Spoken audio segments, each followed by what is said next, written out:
Hello, good morning, our dear students. Once again, myself Harish Gangbar, and today I am here with the explanation of the poem The Village School Master. तो इस poem में आपको जानने को मिलेगा कि एक पोएट ने स्कूल मास्टर को कैसे डिस्क्राइब किया है और उसकी नॉलेज के बारे में क्या कहा है और उसकी स्ट्रिक्टनेस के बारे में क्या कहा है. Okay, let's start this poem, and before moving forward, this is my request to everyone. Please subscribe the channel, press the bell icon. So let's start. Beside yon straggling fence that skirts the way, with blossomed firs unprofitably gay. यहाँ पर poet बोलता है कि beside yon straggling fence. Struggling fence का मतलब एक जो चार दीवारी बाउंड्री बनी हुई थी ईंटों की, वो टेढ़ी हो चुकी थी. ठीक है, तो उसके लिए स्ट्रैगलिंग फेंस बोला गया है. यॉन मतलब वहाँ पर इशारा करके बोलता है. दैट स्कर्ट्स द वे, यानी जो रास्ते की बाउंड्री में बनी हुई है. कहने मतलब जैसे एक रास्ता है, वहाँ उसकी बाउंड्री बन जाती है उस चार दीवारी से, तो उसके पार विद ब्लॉसम्ड फर्ज अनप्रॉफिटेबली के, और उस बाउंड्री के पास में फर्ज है. फर्ज मतलब एक पीली तरह की झाड़ी है जिस पर पीले पीले फूल खिलते हैं. अनप्रॉफिटेबली गे, और इतनी अच्छी थी लेकिन उसका फ़ायदा कुछ नहीं था. ठीक है, ऐसी झाड़ी थी जो सिर्फ उसमें फूल खिले पड़े थे लेकिन उसका कोई ज़्यादा फ़ायदा नहीं था. तो ये तो बात हो गई बाउंड्री की और बाउंड्री के आसपास के एरिया की. अब आगे क्या बात होती है. There is in his noisy mansion skilled to rule, the village master taught his little school. And the poet says that there lived a teacher in a noisy mansion. It means in his big house, and he was skilled to rule.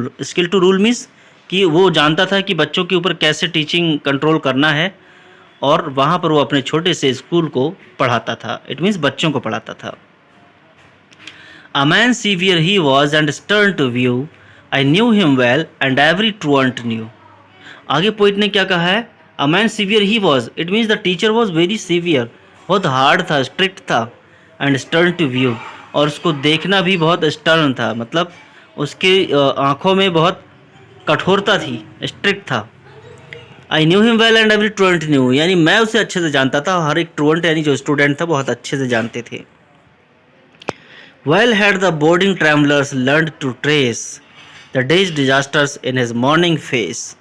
Boarding travellers मतलब जो बच्चे थे पढ़ने वाले, ठीक है, वो कांपने लगते थे. लर्न टू ट्रेस मतलब वो समझते थे कि अब क्या होने वाला है जब वो टीचर की आंखों में देखते थे. The days disaster in his morning face, कहने का मतलब सुबह को टीचर का चेहरा देखने के बाद वो समझ जाते थे कि आज दिन में कुछ डिजास्टर होने वाला है, यानी हम लोगों के साथ काफ़ी खतरनाक होने वाला है. Full well they laughed with counterfeited glee at all his jokes, for many a joke had he. Full well they laughed, कौन हंसते थे, जो बच्चे हंसते थे counterfeited glee के साथ, मतलब अपनी मुस्कुराहट को छुपाते छुपाते हंसते थे, क्योंकि जो टीचर थे वो जोक्स मारते थे, बहुत सारे जोक्स, लेकिन बच्चे खुलकर नहीं हंसते थे. किसकी वजह से, उनके डर की वजह से, क्योंकि वो बहुत स्ट्रिक्ट टीचर थे. Full well the busy whisper circling round conveyed the dismal tidings when he frowned. Full well the busy whisper, यानी आसपास में उसके चारों जो बच्चे बैठे रहते थे सर्कलिंग राउंड करके, मतलब चारों सर्कल बना के और बातें करते रहते थे, फुसफुसाते रहते थे बच्चे. Conveyed the dismal things when he frowned, और जब वो फ्राउन करता था यानी गुस्से से आंखें लाल करते थे टीचर, तो उन्हें पता चल जाता था कि अब बैड न्यूज़ आने वाली है हमारे लिए.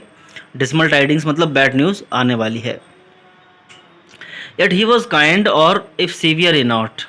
It means वो काइंड तो थे, if severe he not, अगर वो सीवियर थे तो काइंड भी थे, अगर कठोर थे तो दयालु भी थे. ठीक है, अच्छे टीचर थे. The love he bore to learning was in fault. The village all declared how much he knew. It was certain he could write and cipher too. The love he bore to learning was in fault. It means ये तो उसके fault default में ही था, या यूँ कह लें कि लर्निंग जो उसकी जितनी ज़्यादा थी वो उसके लिए एक फॉल्ट की तरह था. सभी विलेज वाले जानते थे कि वो कितना ज़्यादा जानता है. सब जानते थे कि that he could write and cipher too. Cipher मतलब मैथ्स के सम्स को सॉल्व कर सकता है, वो सब लोग जानते थे। Lands could measure terms and tides presage. It means वो इतने एजुकेटेड थे टीचर, इतने ज़्यादा नॉलेज थी कि वो लैंड को मेजर कर सकते थे, ज़मीन को नाप सकते थे। Terms and tides presage, it means वो टाइम को बता सकते थे, आगे आने वाले भविष्य की बारे में बता सकते थे कि आगे फ्यूचर में क्या होने वाला है।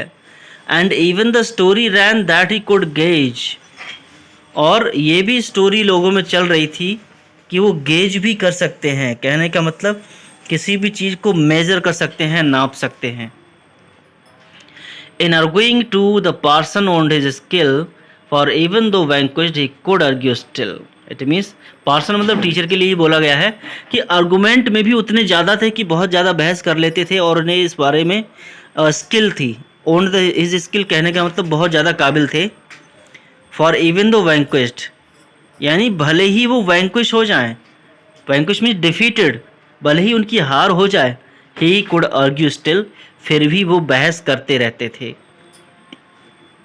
While words of learned length and thundering sound.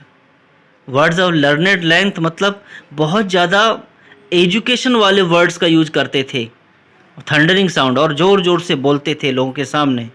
Amaze the gazing rustics ranged around, और इसकी वजह से जो गेजिंग मतलब जो देखते थे लोग, रस्टिंग मतलब गांव वाले, विलेज वाले जो लोग थे, उनको देखते थे वो अमेज हो जाते थे, हैरान हो जाते थे कि कितना बोल रहे हैं और कितना अच्छे से बोल रहे हैं।